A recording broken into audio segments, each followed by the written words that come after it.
Gospodin s vama. Čitanje Svetog Evanđelja po Ivanu.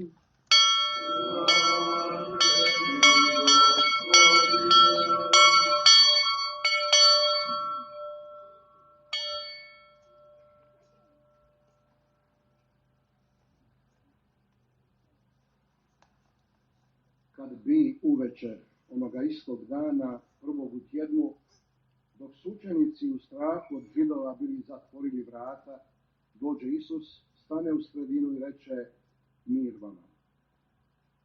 To rekavši, pokaza im ruke i bok. I obradovaše se učenici vidjevši Gospodina. Isus im stoga ponovno reče: mir vama. Kao što mene poslao Otac, i ja šaljem vas. To rekavši, dahne u njih i kaže im: primite Duha Svetoga. Kojima otpustite grijehe, otpuštaju im se, kojima zadržite, zadržani su im. Ali Toma, zvani Blizanac, jedan od 12 ne bijaše s njima kad dođe Isus. Govorili su mu dakle drugi učenici: vidjeli smo Gospodina. On im odvrati: ako ne vidim na njegovim rukama biljeg čavala i ne stavim svoj prst u mjesto čavala, ako ne stavim svoju ruku u njegov bok, neću vjerovati. I nakon 8 dana bijahu njegovi učenici opet unutra, a s njima i Toma. Vrata bijahu zatvorena, a Isus dođe, stade u sredinu i reče: mir vama. Zatim će Tomi: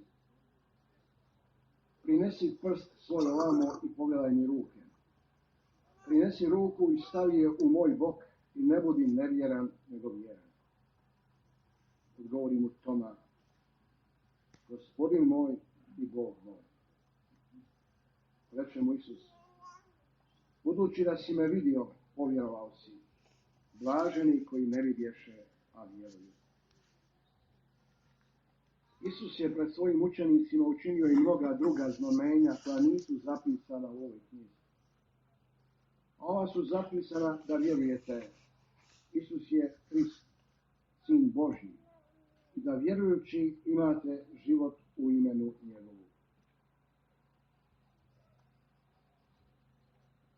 Riječ Gospodnja. Slava tebi, Kriste.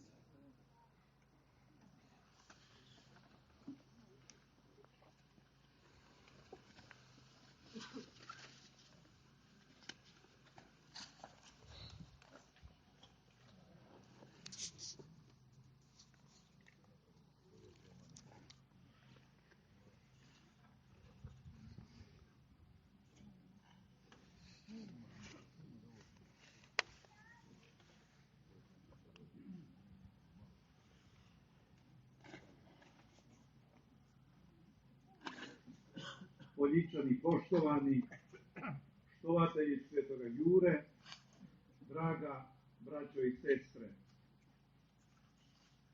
Život i smrt, sreća i nesreća, radost i žalost dio su našeg ovozemaljskoga puta. Katkada nam se čini da prevagnu oni mučni i teški trenuci. Možda smo kao roditelji zaokupljeni brigom za svoje najmilije, za svoju djecu, jer su bolesna ili su, ne daj Bože, upali u zamke droge, kocke, alkohola ili drugih ovisnosti. Možda kao supružnici trpimo od nesloge i ne iskazujemo svome bračnome drugu razumijevanje i ljubav. Možda strepimo za svoje radno mjesto ili ne vidimo nikakvu perspektivu u domovini, pa odlazimo u strani svijet, trbuhom za kruhom. Možda nas pritiskaju i muče javna i institucionalna obezvređivanja kršćanskih vrednota, naših vjerničkih i nacionalnih svetinja, na koje se sustavno udara, a počinitelje se uzima u zaštitu pod vidom umjetničkih izražavanja. izražavanja, ljudske slobode i ljudskih prava. A gdje su naša vjernička i osnovna prava većine građana? I tko ih štiti? I tko o njima misli? Možda nas obuzima malodušje, pa od života inače ne očekujemo neke velike stvari, nego se zadovoljavamo onim malim radostima usred sive svakidašnjice. Ipak, ova mala crkvica oko koje smo se danas okupili govori nam o jednom drugačijem životnom stavu. Govori nam o nadi i ustrajnosti usred beznađa i malodušja, o vjeri i poštenju usred bezličnosti i osrednjosti, o ljubavi i životu usred patnje i sebičnosti. Ova crkva Svetoga Jure, mučenika na Gracu ovdje u Gatima, pripovijeda nam povijest naših predaka, naših dičnih i poštovanih Poljičana. Ona ujedinjuje u sebi sve ono čime su se oni ponosili, ono što ih je resilo i što im je davalo snagu za život. Mogli bismo reći da su to poljičke kreposti: vjernost, ustrajnost, hrabrost i požrtvovnost. Ovaj crkva svake godine i stoljeća u stoljeće svjedočila izboru poljičkog kneza. Ona nam pripovijeda o poljičkom statutu, o ustavu i zakonu koji nije bio mrtvo slovo na papiru. U ondašnjim društvenim okolnostima poljički je statut pravedno i pošteno uređivao odnose među ljudima. Usmjeravao je sav poljički puk prema općemu dobru. Ova nam crkva pokazuje da su Poljičani svoj statut, svoje zajedničke i privatne poslove temeljili na čvrstoj stijeni vjere. Ovdje su se okupljali na blagdan Svetoga Jure, vojnika koji je besprijekorno i uzorno ispunjavao svoje dužnosti, upravo zato što je živio iz svoje vjere. Naši su se Poljičani i svi oni koji su ovdje dolazili i dolaze, pripadnici crkve katoličke iz našeg naroda, a i drugih nacionalnosti, nadahnjivali primjerom Svetoga Jure i svoj osobni i društveni život usklađivali s Božjim zapovjedima. To je jedini razlog zašto su uspjeli opstati u svim burama i olujama povijesti. Na svakome koraku vidimo što je katolička vjera dala našim precima, kako ih je hranila, kako ih je čuvala, kako ih je krijepila. Prođimo u mislima Poljicima. Prođimo našim selima i zaseocima. Pogledajmo mnoštvo crkvica. Obiđimo stare dvore. Tu možemo dotaknuti vjeru, tu možemo udahnuti duh naših starih Poljičana. Poljica su dala svoj doprinos hrvatskoj povijesti, kulturi i jeziku i tako ulaze u cjelokupnu baštinu hrvatskog naroda. A to je baština tijekom 13 stoljeća čuvala, oplemenjivala, a tu je baštinu kroz 13 stoljeća čuvala, oplemenjivala i sređivala crkva katolička. Na priku u Omišu, u starohrvatsku crkvu Svetoga Petra, splitski je nadbiskup ustanovio glagoljaško sjemenište. Značenje ovoga sjemeništa nadilazilo je granice samih Poljica. Tu je odgojen Vranjičanin Frane Bulić, svećenik arheolog, zaslužan za istraživanje ranokršćanske i sve hrvatske povijesti, ali i toliki drugi glagoljaši, znani i neznani, koji su živjeli s pukom i služili mu da raste u vjeri i u ljudbi. Glagoljaško nas sjemenište podsjeća da narod ne može opstati bez duhovnih pastira. Stoga neka molitva za duhovna zvanja postane naša svakodnevna molitva. A vi, dragi roditelji, nemojte odvraćati svoga sina, svoju kćer od duhovnog poziva. Što više, budite im potpora. To je vama na ponos, a na dobrobit crkve. Poljička nam povijest pruža tolike primjere hrabrosti i požrtvovnosti. Oni nam pokazuju da postoje vrijednosti koji se ne možemo odreći ni pod cijenu vlastitoga života. Postoje vrijednosti o kojima se ne raspravlja. Povijest pamti poljičku junakinju Miru Gojsalić, koja je spasila Poljisca u vrijeme osmanlijske najezde. Ivan Meštrović podigao je spomenik nedaleko od ovoga mjesta. A to je zapravo spomenik svim poljičkim ženama. Drage Poljičanke, drage kršćanke, drage vjernice kršćanke, čuvajte svoje dostojanstvo, žene i majke, svojim sposobnostima i darovima koje vam je Bog dao, doprinesite širenju Kristova evanđelja. Žene su pratile Isusa na križnome putu, stajale su na Golgoti, a bile su i prve svjedokinje Isusova uskrsnuća. Budite i vi prve svjedokinje vjere u vašim obiteljima i na vašim radnim mjestima. Kroz bure i oluje povijesti poljički je puk mnogo pretrpio, pa i tijekom 20. stoljeća. Svake se godine spominjemo krvavih obljetnica, kada je u Drugome svjetskom ratu tuđinska vojska poharala naša sela i poubijala nedužan narod. Mislimo u prvome redu na strašne masakre ovdje u Gatima, Čišlima, Donjem Udovcu, ali i drugdje. Naši su Poljičani tada stradali zato što su bili vjeroispoviješću katolici, a narodnošću Hrvati, i što su željeli slobodu, a ne tuđina. Okupljajući se danas na Gracu, molimo i za sve naše pokojne, za one čije trude uživamo.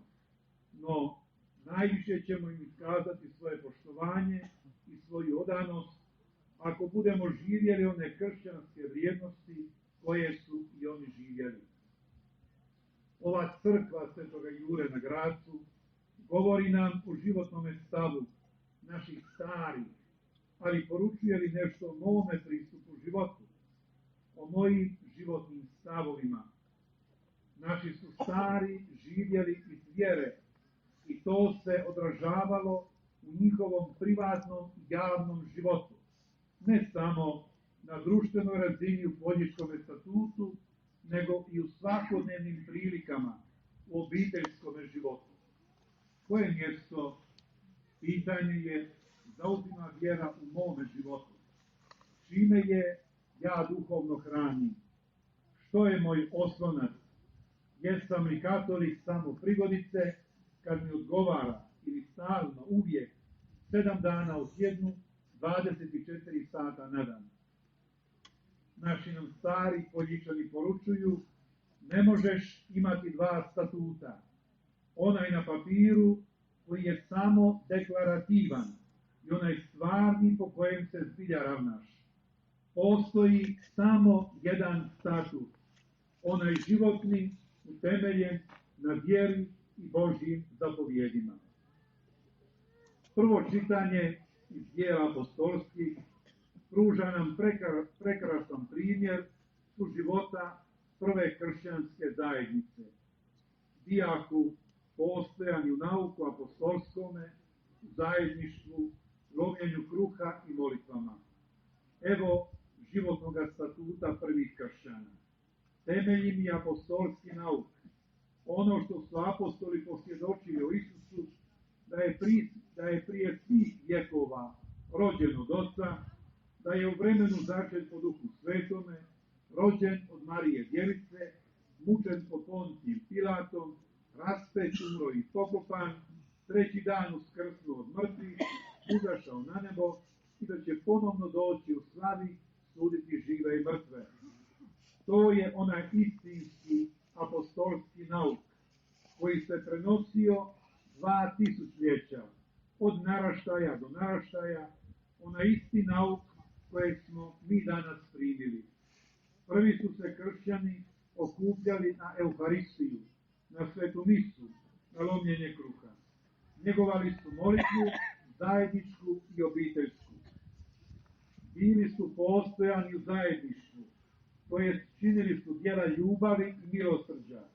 Nisu zaboravili na bolesne, nisu zaboravili na siromašne, štitili su slabe, pomagali su potrebnima. To je životni status svakoga kršćanina u svakom vremenu, to je životni status kršćanina i nas danas. Sveti Jure primjer je takvog jedinstvenog životnog statuta. On je kao kršćanin, katolik, živio u jednom pretežito poganskom društvu gdje se nije gledalo na opće dobro, nego na vlastite interese, na zadovoljavanje vlastitih potreba. Panem et circenses, kruha i žara, bilo je njihovo pogansko životno geslo. A sveti Jure, kako znamo dobro, bio je vojnik, bio je državni službenik. Svoj položaj nije zlorabio za vlastito bogaćenje na račun drugih. Svaka potkupljivost i korumpiranost bili su daleko od njega. On je pošteno obavljao svoje profesionalne dužnosti, bio je transparentan, pomagao je svima u nevolji, siromašnima i odbačenima. To je činio iz svoje duboke vjere, iz svoga kršćanskog osvjedočenja, iz svoga susreta u vjeri sa uskrslim Isusom. Evanđelje današnje nedjelje govori o prvome susretu apostola sa uskrslim. Apostoli su, kako znamo dobro, poslije drame Velikoga petka, u početku malodušni i jako uplašeni. Od straha su se zatvorili u svoja 4 zida, sklonili se, bojali se javno reći da su Kristovi. Toma nije vjerovao da je Isus uskrsnuo, nije imao nade da poslije patnje i smrti ipak može doći život. No, onda dolazi uskrsli Isus među njih i apostoli primaju Duha Svetoga, a nevjerni Toma ostaje vjeran. I on jednostavno priznaje, i to je najkraća ispovijest vjere: Gospodin moj i Bog moj. Susret s uskrslim Isusom, koji ulazi kroz zatvorena vrata, potpuno mijenja apostole, čini ih svjedocima Evanđelja u svijetu. Sveti Jure, kako nam je poznato, nalazio se je na zavidnom društvenom položaju. Imao je sigurno radno mjesto, imao je dobru plaću, ostvario je karijeru, stekao je ugled, ali ako javno prizna da je kršćanin, u jednom će trenu izgubiti sve što je godinama stjecao. Nije li lakše i bolje biti kršćanin unutar svoja 4 zida, gdje me nitko ne vidi iza zatvorenih vrata? Zašto se izlagati kritikama? Zašto se izlagati omalovažavanju i izrugivanju? Protivnik nam se čini poput zmaja, kojega je nemoguće svladati. Zmaj predstavlja nešto nadmoćno, što nadilazi snage pojedinca. Zmaj također predstavlja zlo koje nam se izvana nameće. Sveti je Jure pobjedio zmaja, ali ne svojom snagom, nego snagom uskrsloga Gospodina. I mi možemo pobijediti i pobjeđivati zmajeve, koji nam prijete, ako dozvolimo da uskrsli Krist ulazi u naš život, da postane naš statut i da nas ispuni svojim svetim duhom. Dragi očevi, na današnji blagdan Svetoga Jure želim uputiti posebnu riječ vama. Ova je godina u Splitsko-Makarskoj nadbiskupiji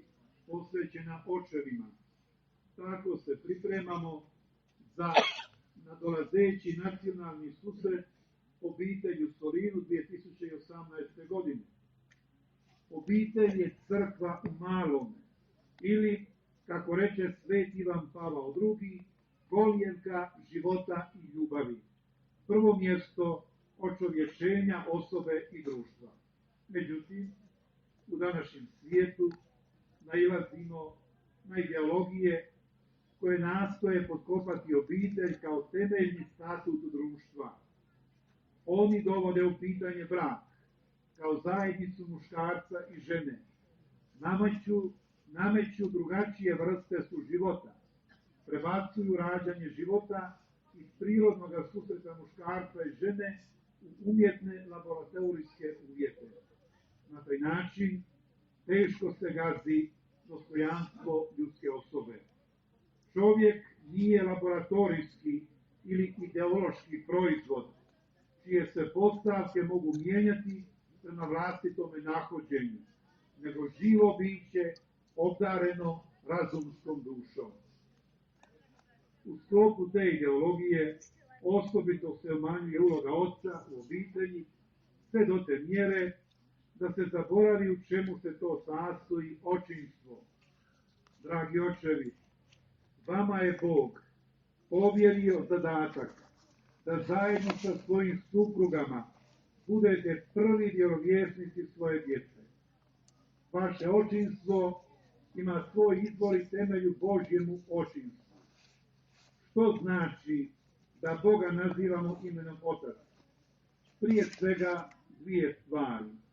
Da je Bog prvi izvor svega i transcendentni autoritet, ali istovremeno da je dobrota i nježna brižnost za svu svoju djecu.